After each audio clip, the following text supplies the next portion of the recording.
That's great. 89 years old and metal detecting. Hello everybody, here we are, we're at the beach. We're going to do some metal detecting today. I got a friend with me, so I was able to bring the camera. And he's actually going to do metal detecting for the first time. It's been a while since I've been to the beach here. We're having great weather here in the winter time. I just want to show people what I'm using here today. We have, for the dry sand, we have our AT Pro. It's not necessarily the best beach detector, but it'll do the job. I usually use this for inland, but it kind of gets bouncy and noisy in the water and near the water, but it's pretty good on the beach. But we got the AT Pro there, and then I got my favorite water detector. This is a pulse machine. This is the old white pulse machine, and it's a Pulse Diver 950. You could usually find these on the internet, a Craigslist or eBay.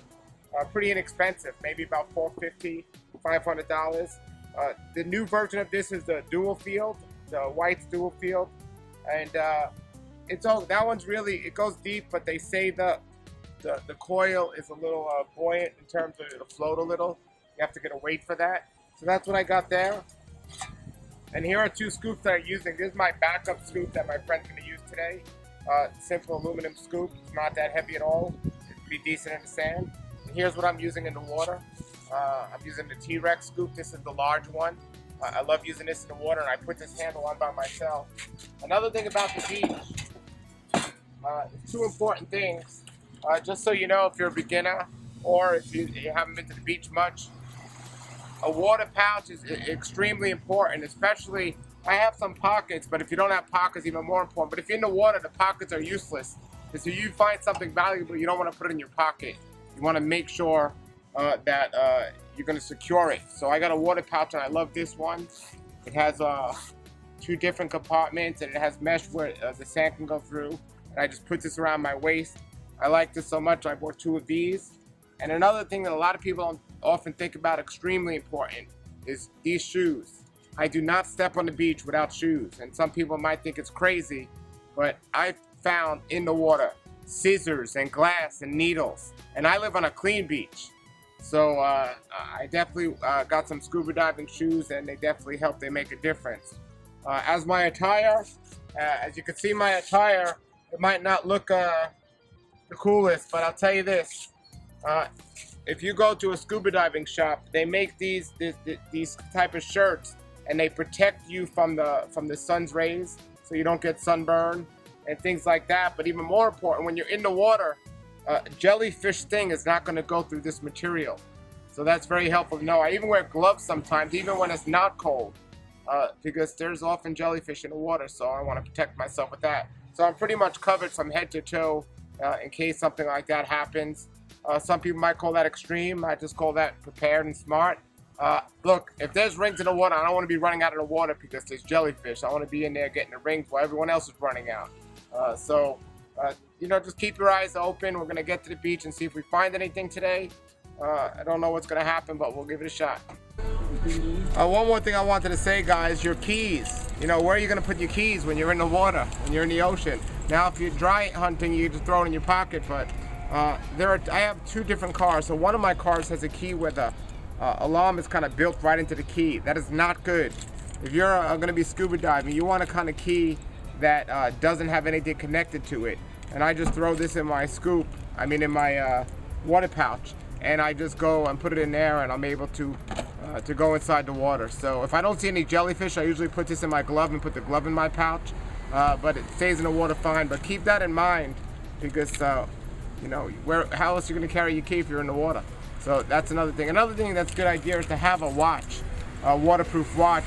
So when you're in the water, you can keep track of time, especially if your car's on a meter, or you just want to know track of time. You don't have to be asking people what time it is, because time does fly when you're in there. It's a lot of fun. All right, here we go.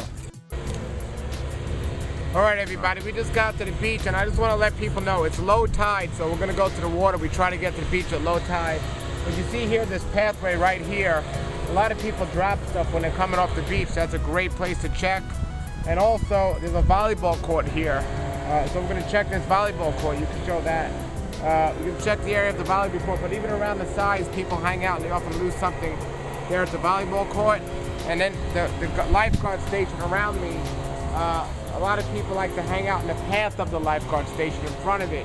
So that's an excellent place to check as well. So we're gonna hit the beach today, and we'll see how it goes. We'll let you know. Okay, everybody, the sand is sanded in. If you step in the sand and it makes a footprint, I'll show you. I'll go over there and I'll show you. It's probably the sand is too sanded in, and that means things sink really fast in there, and most detectives won't even be able to get anything there. When you step on the sand, or if you can ride a bike on the sand and it's not going to leave any tracks, then you know it's a really good chance you'll find something. But here we are, we're just checking the volleyball court, and I found a little area with a bunch of quarters, and I found about 75 cents in that one area, 3 quarters. When you're in the water and you find quarters, that's a great indication that nobody else has been there and there might be something else. But if you're just finding pennies and bottle caps, that's a good chance that it's sanded in and you're not going to find much else. But you got to just keep looking, because you just never know. And that's what we're going to do. So I'm going to show you now what I mean by the footprint when it's sanded in.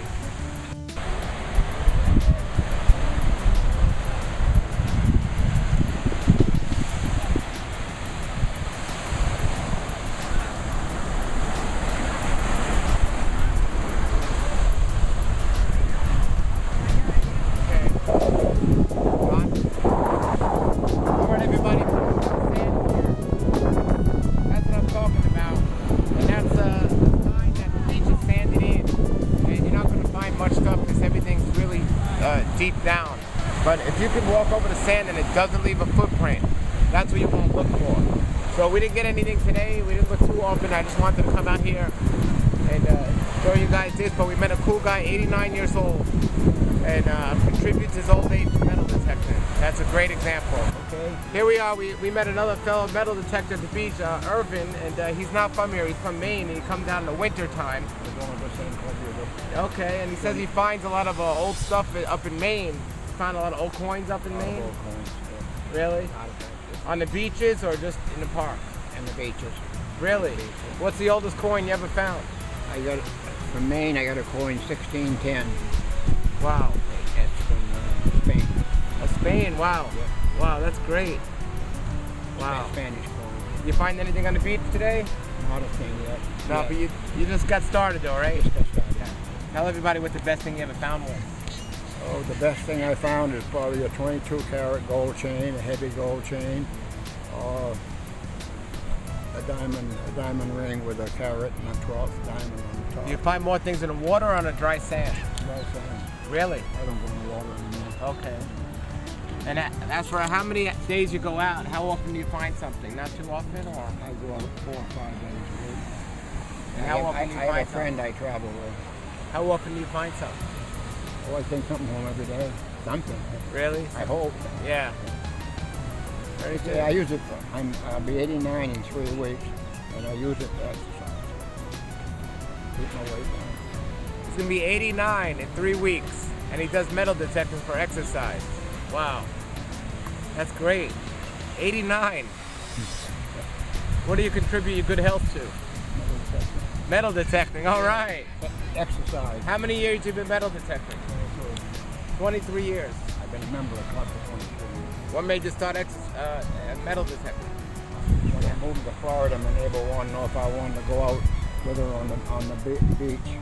I was picking up shells, and I says no, I didn't care about that. She said, how about metal detecting? So I went with her, and I've been doing it ever since. Wow. Wow. How's your diet? Good? Good. 89 in metal detects. That's great. All right. Wow, 89. That's amazing.